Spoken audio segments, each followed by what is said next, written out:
Welcome back dear students. आज हम बात करने वाले हैं इकोनॉमिकल इंपॉर्टेंस ऑफ बैक्टीरिया के बारे में। आप सभी जानते हैं बैक्टीरिया हमारे लिए यूजफुल भी हैं और कहीं ना कहीं बैक्टीरिया हमारे लिए हार्मफुल भी हैं, कहीं ना कहीं हमारे लिए हानिकारक भी हैं और लाभदायक भी हैं। तो सबसे पहले हम बात करेंगे कौन कौन सी बीमारियां स्प्रेड करते हैं बैक्टीरिया। तो सबसे पहले जो बीमारी है उसका नाम है ट्यूबरकुलोसिस, जिसे स्पेशली टीबी कहते हैं।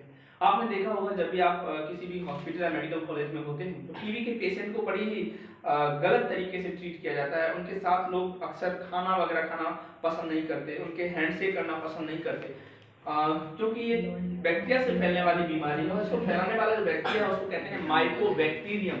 माइकोबैक्टीरियम ट्यूबरकुलोसिस कहते हैं। तो दूसरा है लेप्रोसी, और लेप्रोसी जो है बैक्टीरिया कौन सा स्प्रेड करता है इसको, माइकोबैक्टीरियम लेप्री, है ना। टिटनेस की बात करेंगे, आपने देखा होगा कि ओल्ड जितने भी जंग लगे हुए लोहे होते हैं उनसे कहीं ना कहीं क्लोस्ट्रीडियम टिटेनी नाम का बैक्टीरिया जो है टिटनेस स्प्रेड करता है।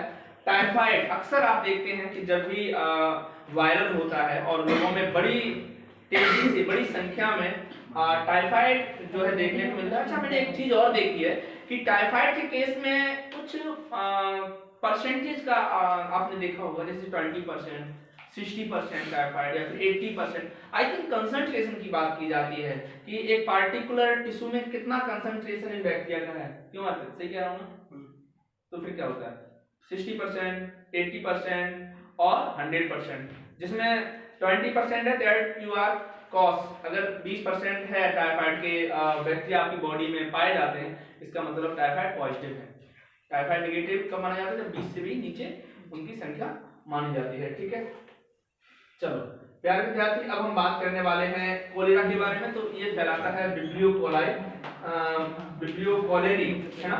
चलो अब हम बात करेंगे डिजीज इन एनिमल्स। तो बैक्टीरिया कौन कौन सी डिजीज जो है एनिमल में स्प्रेड करने वाले हैं। तो एंथ्रेक्स का नाम आता है। एंथ्रेक्स को जो है बैसिलस एंथ्रेसिस स्प्रेड करता है।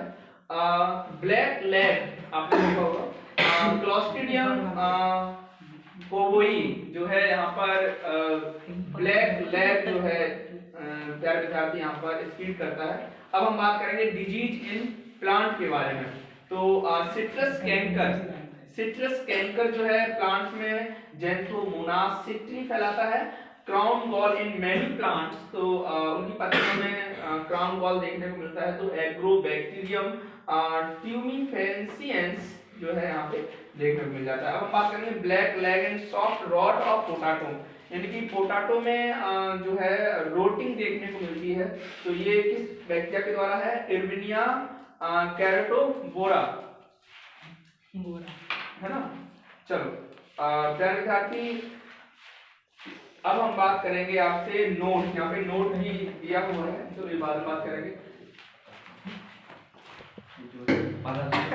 तो प्यारे विद्यार्थी, हम बात करेंगे यहाँ पर एक नए टॉपिक की जिसका नाम है डीनाइट्रिफिकेशन। स्पेशली आपने देखा होगा कि एटमॉस्फेयर की नाइट्रोजन को सबसे पहले नाइट्रेट, उसके बाद नाइट्राइट में कन्वर्ट किया जाता है। हमारे एटमॉस्फेयर में 78% नाइट्रोजन है, फिर भी प्लांट जो है डायरेक्टली नाइट्रोजन को एब्जॉर्ब नहीं कर पाते हैं।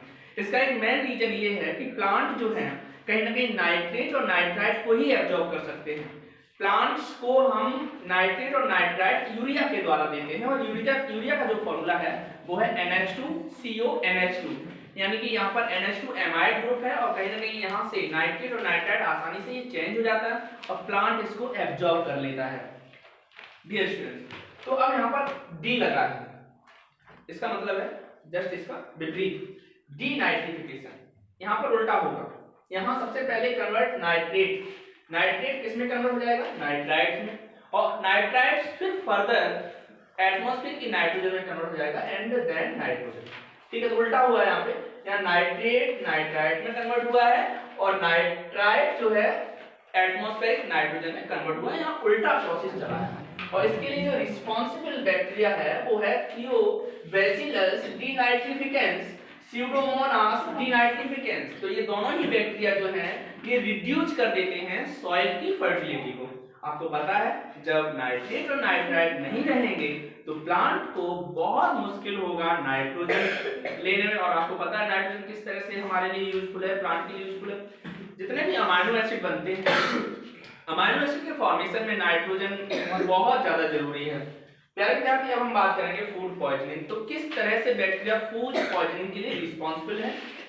बॉट्यूलिज्म बोलते हैं हम इसको, फूड पॉइजनिंग करने को हम कहते हैं बॉट्यूलिज्म। और यहाँ पर जो रिस्पांसिबल बैक्टीरिया है क्लोस्ट्रीडियम बोटुलिनम, क्लोस्ट्रीडियम बोटुलिनम, यहाँ पर it is the most lethal type of food poisoning. This bacteria survive in absence of O2। तो ये बैक्टीरिया सर्वाइव करता है ऑक्सीजन के एब्सेंस में, यानी कि ऑक्सीजन जब नहीं होगी तब इस तरह की पॉइजनिंग आपको देखने को मिल जाएगी।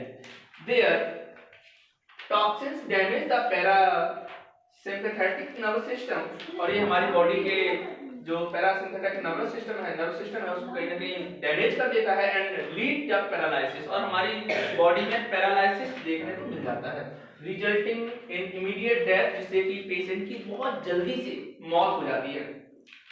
प्यारे विद्यार्थियों, अच्छे डॉक्टर बनना है, लोगों को बचाना है ना, क्योंकि आप जब भी पेशेंट के सामने जाएंगे तो पेशेंट को अपना भगवान मानेगा। तो देखो, भगवान बनना है तो मेहनत तो करनी पड़ेगी। ये वीडियोज आपको पूरे देखने पड़ेंगे, क्योंकि हर किसी को भगवान नहीं बोल सकते ना। एक डीएम आईएएस अधिकारी होता है, क्या आप उसे भगवान बोले? नहीं बोलेंगे ना। लेकिन हाँ, जब आप बीमार हैं, जब आप किसी भी ऑपरेशन थिएटर में ऑपरेट होने वाले हैं, आपकी बॉडी का कोई ऑर्गन ऑपरेट होना है, तो 100% आप डॉक्टर को दर्जा देंगे, वो भगवान कर देंगे, क्योंकि उसके हाथ में है।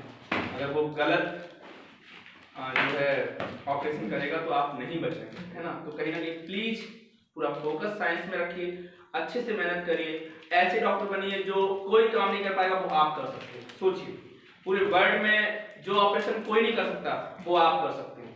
तो डिसाइड यू, भाई डिफरेंट गेट करना है तो डिफरेंट मेहनत भी करनी होगी। आप ऐसा नहीं कर सकते कि नहीं सर मेरा हो गया, मैं तो बस। तो डॉक्टर तो सारे होते हैं, लेकिन सारे केस हैंडल कर पाते हैं? नहीं कर पाते। तो hard work is very compulsory.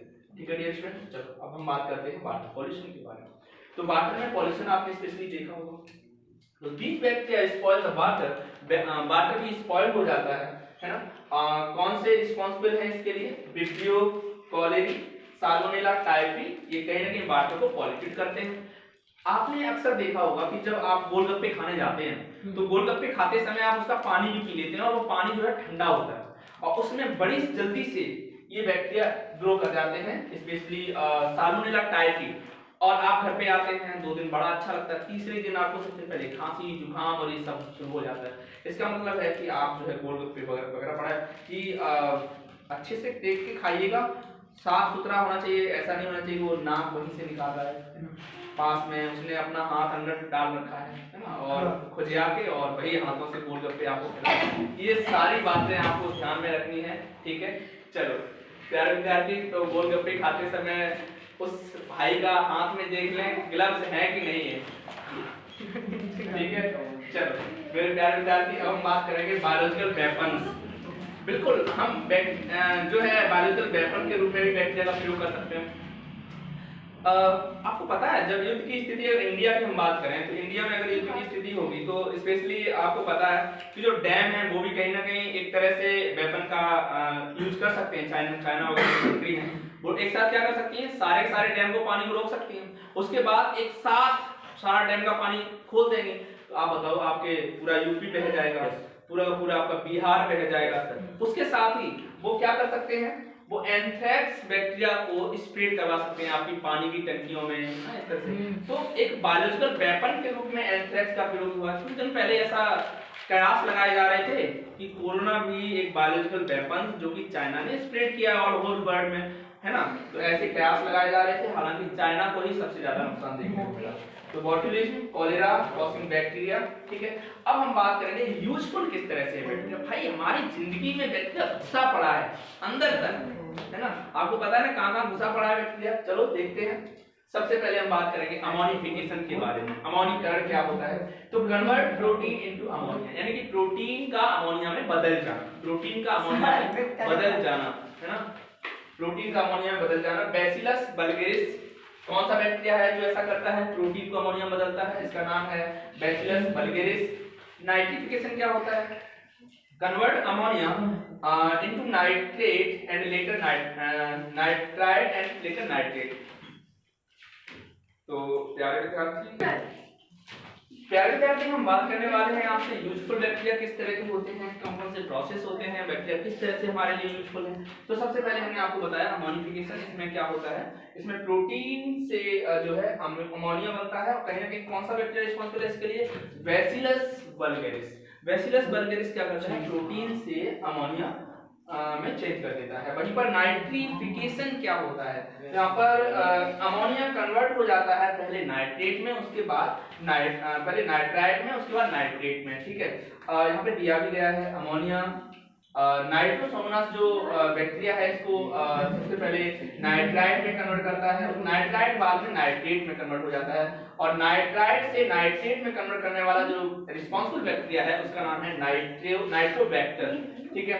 चलो अब हम बात करेंगे नाइट्रोजन फिक्सेशन, बहुत ही अच्छा टॉपिक है, स्पेशली हम थर्ड क्लास से पढ़ते आ रहे हैं। ये नाइट्रोजन फिक्सेशन क्या होता है, नाइट्रोजन का स्थिरीकरण किसे कहते हैं। तो आप जानते हैं कि प्लांट डायरेक्टली नाइट्रोजन को यानी कि एटमॉस्फेयर की नाइट्रोजन को प्लांट एब्जॉर्ब नहीं कर सकते हैं, ऐसे में प्लांट नाइट्रेट या नाइट्राइट के फॉर्म में या फिर नाइट्रोजनस प्रोडक्ट जो हैं उनके रूप में कहीं ना कहीं नाइट्रोजन को लेते हैं। तो इसमें क्या होता है, ये भी दो प्रकार का है, सिम्बायोटिकली और असिम्बायोटिकली, ठीक है। तो यहाँ पर नाइट्रोजन जो है नाइट्रोजन कंपाउंड जिनको प्लांट एब्जॉर्ब करते हैं, जैसे कि amino acid, nitrate, ammonium salt, rhizobium. सबसे पहला जो बैक्टीरिया है राइजोबियम, ये राइजोबियम जो बैक्टीरिया है ये रूट नोड्यूल्स में पाया जाता है, लेग्यूमिनेसी फैमिली की रूट नोड्यूल्स में ये बैक्टीरिया पाया जाता है। दूसरा है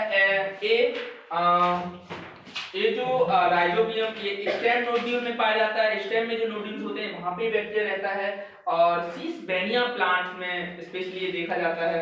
तीसरा है एजो स्पाइरलम यानी कि root surface of cereals, wheat है, राइस है, इनकी सरफेस पर भी बैक्टीरिया होता है ना, रूट की सरफेस पे बैक्टीरिया होता है ना। तो कहीं ना कहीं नेक्स्ट है फ्रैंकिया, तो फिलामेंटोस बैक्टीरिया ऑफ एसिटोमाइसिटी फैमिली से है, ठीक है। तो फाउंड इन रूट नोड्यूल्स, तो यहाँ पे रूट नोड्यूल्स में बैक्टीरिया पाया जाता है आपका ऑफ नॉन लेग्यूमिनस प्लांट। ये रूट नोड्यूल्स जो होते हैं वो नॉन लेग्यूमिनस प्लांट होते हैं, इसका सीधा मतलब है कि ये दालों की फैमिली से बिलोंग नहीं करता। लेग्यूमिनेसी दैट मींस दालों की, द पल्स फैमिली, दालों की फैमिली, लेकिन यहाँ पे लिखा हुआ है नॉन लेग्यूमिनस प्लांट यानी कि दालों के खानदान को छोड़कर, उनके प्लांट को छोड़कर जो रूट नोड्यूल्स होते हैं वहां पे ये बैक्टीरिया देखने को मिल जाता है। अब हम बात करेंगे असिम्बायोटिकली, तो some bacteria are found freely in soil, कुछ बैक्टीरिया सॉइल में आसानी से आपको देखने को मिल जाएंगे। प्यारे विद्यार्थी जब आप लैब के अंदर सॉइल से बैक्टीरिया का जो है डिसेक्शन करेंगे, डिसेक्शन क्या करेंगे, एक तरह से आप वहां से सॉइल से बैक्टीरिया निकालना सीखेंगे लैब के अंदर, तो आपको ये बैक्टीरिया देखने को मिल जाएगा, है ना। क्लोस्ट्रीडियम, क्रोमेटियम्स, एजेटोबैक्टीरियम्स, एजेटोस्पाइरलम्स, बीजेनिकिया, रोडोमाइक्रोबियम्स, रोडोस्पाइरलम, रोडोस्यूडोमोनास, ये सारे के सारे बैक्टीरिया आपको सॉइल में देखने को मिल जाएंगे। प्यारे विद्यार्थी अब नेक्स्ट हम बात करते हैं बैक्टीरिया किस तरह से हमारे लिए ज्यादा उपयोगी है डेयरी इंडस्ट्री में, डेयरी प्रोडक्ट बनाने के लिए। तो सबसे पहले फर्मेंटेशन का प्रोसेस जो होता है वो कहीं पे देखने को मिलता है। तो आप जानते हैं आप दूध से दही बनाते हैं तो दूध फर्मेंटेड हो जाता है ना, तो मिल्क चेंज इन कर्ड, और कौन सा बैक्टीरिया रिस्पांसिबल है इसके लिए, लैक्टोबैसिलस लैक्टिस बैक्टीरिया जो है रिस्पांसिबल है। और फर्मेंटेशन के लिए कौन सा बैक्टीरिया रिस्पांसिबल है, स्ट्रेप्टोकोकस लैक्टिस जो है फर्मेंटेशन के लिए रिस्पांसिबल है। Lactobacillus lactis increase vitamin B12, तो ये जो लैक्टोबैसिलस है ये विटामिन B12 को बढ़ा देता है इन कर्ड दही में। Lactobacillus also help in checking the disease causing microbes in the stomach. अब हम बात करेंगे एंटीबायोटिक्स के बारे में। तो एंटीबायोटिक्स भी बहुत ज्यादा यहाँ पे बैक्टीरिया का यूजफुल आपको देखने को मिल सकता है। आजकल की मेडिकल इंडस्ट्री में सबसे ज्यादा एंटीबायोटिक्स का प्रयोग किया जाता है यहाँ पर माइक्रो ऑर्गेनिज्म को किल करने के लिए। तो स्ट्रेप्टोमाइसिन ऑब्टेन्ड बाय स्ट्रेप्टोमाइसिस ग्रीसियस, यानी कि स्ट्रेप्टोमाइसिन जो एंटीबायोटिक्स है वो हमें कहां से प्राप्त हुआ था, स्ट्रेप्टोमाइसिन ग्रीसियस से प्राप्त हुआ था। ये जो टर्म है एंटीबायोटिक्स ये किसने दिया था, तो ये S.A. वर्कमैन ने दिया था, S.A. वर्कमैन ने दिया था। पहली एंटीबायोटिक कौन सी थी, पहली एंटीबायोटिक जो थी पेनिसिलिन थी, ये फंजाई से हमें प्राप्त हुई थी और फंजाई का नाम है पेनिसिलियम, ठीक है, पेनिसिलियम। फर्स्ट एंटीबायोटिक बैक्टीरिया से हमें प्राप्त हुई थी, तो बैक्टीरिया से हमें स्ट्रेप्टोमाइसिन प्राप्त हुआ था, ठीक है। Some substance produced by microorganism will inhibit the growth of the other microorganism. तो ये एंटीबायोटिक सब्सटेंस होते क्या है, ये कहीं ना कहीं दूसरे माइक्रोऑर्गेनिज्म की ग्रोथ को इनहिबिट कर देते हैं, रोक देते हैं, है ना। चलो अब हम बात करते हैं इंडस्ट्री में बैक्टीरिया का एक बहुत ज्यादा यूज इंडस्ट्री में देखने को मिलता है। प्यारे विद्यार्थी, तो मैंने भी वर्क किया है फार्मास्यूटिकल इंडस्ट्री में, तो मैंने भी बहुत बड़े बड़े ह्यूज बॉयलर्स देखे हैं फार्मास्यूटिकल कंपनी में। मैंने कहीं ना कहीं जो है किंगफिशर में भी काम किया है, वहां पे भी मैंने जब बियर कैसे बनती है वो भी मैंने देखा है, दारू कैसे बनती है वो भी मैंने देखा है। जितने भी ये ड्रिंक वाले जो पेय पदार्थ ये सब मैंने देखे हैं किस तरह से। कहीं ना कहीं बैक्टीरिया का बहुत बड़ा रोल है, फर्मेंटेशन का प्रोसेस का बहुत ज्यादा बड़ा रोल है। फार्मास्यूटिकल में टैबलेट बनाना या फिर इंजेक्शन बनाना, ये सब फर्मेंटेशन पे ज्यादा डिपेंडेंट है ना, तो बहुत ज्यादा इसका इंपॉर्टेंस है मेरे प्यारे विद्यार्थी। तो many bacteria are used in industry. Vinegar, सबसे पहले विनेगर की बात करेंगे। फॉर्मेशन एसिटिक एसिड, इथेनॉल को एसिटिक एसिड में कन्वर्ट करने के लिए एसिटोबैक्टर एसिडी बैक्टीरिया का यूज होता है। रेटिंग ऑफ फाइबर, यानी कि फाइबर्स आप जानते हैं, आपने देखा होगा कपास का क्या होता है, हम कपास के प्लांट को काट लेते हैं, उसको पूरा पूरा पानी में डुबो कर दबा देते हैं। पानी के अंदर जो बैक्टीरिया है वो क्या करता है, क्लोस्ट्रीडियम बैक्टीरिया जो है या फिर ब्यूटीरिक एसिड जो है, ये कपास के फाइबर को अलग कर देता है। इनके बीच में जो कहीं ना कहीं आप बोल सकते हैं सेलुलोज पार्ट होता है, उसको ये डिग्रेड कर देता है, जिससे कि फाइबर्स अलग हो जाते हैं। आपको पता है कि फाइबर्स प्रोटीन वगैरह के बने होते हैं, है ना। अब हम बात करेंगे फ्लेवरिंग या फ्लेवर के लिए, सुगंध के लिए, या फिर क्यूरिंग ऑफ टी लीफ, जो चाय की पत्तियां हैं उनको सड़ाने के लिए, एंड प्रोसेसिंग ऑफ तंबाकू लीफ, तंबाकू की पत्तियों को गलाने के लिए। कहीं ना कहीं बैक्टीरिया बहुत ज्यादा रिस्पांसिबल है। कौन से बैक्टीरिया रिस्पांसिबल है इसके लिए, तो बैसिलस मेगाथेरियम, माइक्रोकोकस कॉन्डिसेंस, तो ये बैक्टीरिया जो है कहीं ना कहीं यूजफुल है। अब हम बात करेंगे प्रोडक्शन ऑफ विटामिन्स। विटामिन्स के प्रोडक्शन में भी इसका बहुत बड़ा रोल है। क्लोस्ट्रीडियम ब्यूटिलिकम्स प्रोड्यूस राइबोफ्लेविन B2, तो कहीं ना कहीं जो आपका क्लोस्ट्रीडियम ब्यूटिलिकम प्रोड्यूस करता है राइबोफ्लेविन, और राइबोफ्लेविन किसका नाम है, विटामिन B2 का। विटामिन B2 का नाम है राइबोफ्लेविन, ये हमें मिलता है क्लोस्ट्रीडियम ब्यूटिलिकम प्रोड्यूस करता है ये, ठीक है। दूसरा Propionibacterium and Bacillus megaterium bacteria produce करता है विटामिन B12। ये विटामिन B12 ये बैक्टीरिया जो है प्रोड्यूस करते हैं। ई कोलाई जो है, एस्चेरिचिया कोलाई, ये आपका विटामिन E और विटामिन K एक तरह से प्रोड्यूस करता है, ठीक है। प्यूरिटी गंगा वाटर बहुत अच्छा टॉपिक है, स्पेशली मेरे प्यारे विद्यार्थी, यदि आप धार्मिक भावना में विश्वास करते हैं तो आप कहते हैं कि गंगा का जल अमृत है। ऐसा क्यों है, क्योंकि गंगा के जल में बैक्टीरिया पाए जाते हैं, और इस बैक्टीरिया का नाम है विडेलो विब्रियो बैक्टीरियोगोरस। और ये बैक्टीरिया क्या करता है, ये केवल पानी के अंदर जितना भी पॉल्यूशन है, उसके अंदर जो भी पॉल्यूटिंग है सबको नष्ट कर देता है। एक तरह से गंगा के अंदर जो इम्प्यूरिटीज है उसको ये सर गंगा का पानी पिया नहीं जाता, उल्टी आ जाती है। अब गंगा पानी पीना कभी और फिर उल्टी आ जाएगी आपको, ये बैक्टीरिया होता है, इसीलिए वो लोग सिर्फ छिटके मारते हैं और पानी थोड़ा सा पीते हैं। नहीं, पीते ही नहीं है। हम ये कहना चाह रहे हैं पीने लायक नहीं हो सकता वो, लेकिन हम इतना जरूर कह सकते हैं कि हाँ, ज्यादातर उसमें जो पॉल्यूशन है वो ये बैक्टीरिया डिग्रेड करके उसे खत्म कर देता है। इस बैक्टीरिया चक्कर में तो नहीं पी पाते हैं, हाँ वॉमिटिंग आने लगती है। बिल्कुल सही कह रहे हो आप। प्यूरिटी गंगा वाटर तो आपको मैंने यहाँ बताया। बैक्टीरिया ई कोलाई एंड एग्रोबैक्टीरिया, ये आपके ग्राम नेगेटिव बैक्टीरिया। तो इस टॉपिक में हमने क्या क्या सीखा एक बार हम देख लेते हैं। सबसे पहले हमने हार्मफुल एक्टिविटी देखी, जिसमें हमने डिफरेंट डिजीज के बारे में बात की। फिर हमने एनिमल्स के बारे में कौन कौन सी डिजीज है उनकी बात की। उसके बाद प्लांट में कौन कौन सी बैक्टीरिया से डिजीज फैलती है उनकी बात की। और उसके बाद प्यारे विद्यार्थी हमने denitrification, food poisoning, ammonification, nitrification, nitrogen fixation के बारे में बात की, है ना। यहाँ पर यूजफुल एक्टिविटी में आपका अमोनिफिकेशन आ गया, नाइट्रिफिकेशन आ गया, नाइट्रोजन फिक्सेशन आ गया। और उसके बाद हमने आपको डेयरी प्रोडक्ट में बैक्टीरिया का यूज आपको बताया, है ना। एंटीबायोटिक्स में कहीं ना कहीं यूज बताया। इंडस्ट्री में बैक्टीरिया का यूज क्या क्या है इसके बारे में मैंने आपको बताया। और रेटिंग ऑफ फाइबर में फ्लेवरिंग में और प्रोडक्शन ऑफ विटामिन्स में हमने कहीं ना कहीं आपको पूरी जानकारी दी। प्यारे विद्यार्थियों, यदि आपको ये वीडियो पसंद आया है तो प्लीज़ लाइक कीजिए और चैनल को सब्सक्राइब कीजिए अगर आप हमारे से जुड़ना चाहते हैं। और यदि आप नीट या फिर कोई दूसरी कॉम्पिटिटिव कंपटीशन की तैयारी कर रहे हैं तो प्लीज़ हमारी वीडियो को पूरा देखिए। जय हिंद, जय भारत।